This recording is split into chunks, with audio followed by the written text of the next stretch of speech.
Biz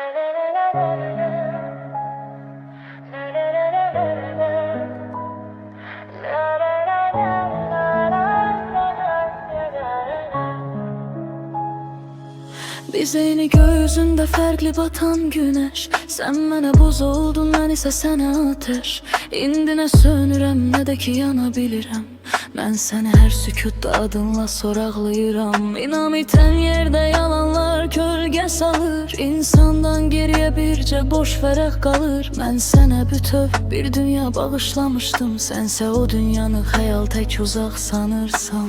Gözlərində gizlənən o sonuncu baxış ruhuma toxunur sanki soyuq bir yağış. Sən getdin, yolların dumanı mənə qaldı. Saf olan nə varsa qaranlıqlar aldı.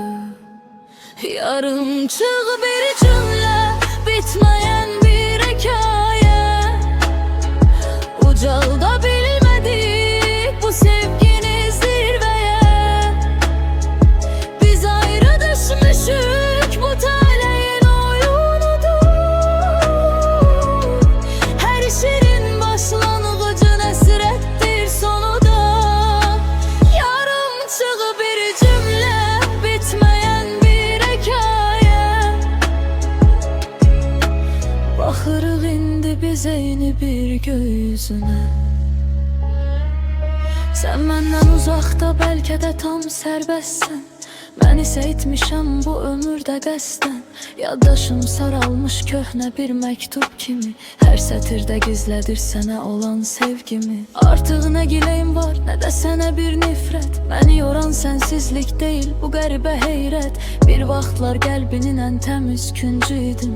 İndi isə sadəcə unudulmuş biriyəm.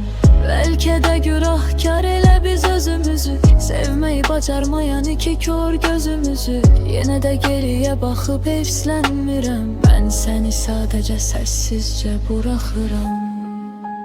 Yarımçıq bir cümlə, bitməyən bir hekayə. Ucalda bilmədik bu sevgini zirvəyə. Biz ayrı düşmüşük, bu taleyin oyunudur. Hər şirin başlanğıcı nəsrətdir sonu da.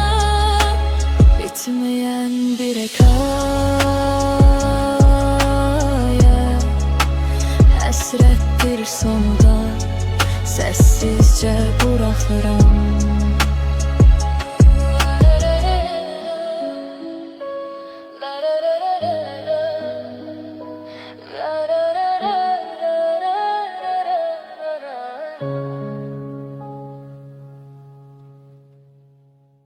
Kanala abone olup beğenmeyi unutmayın.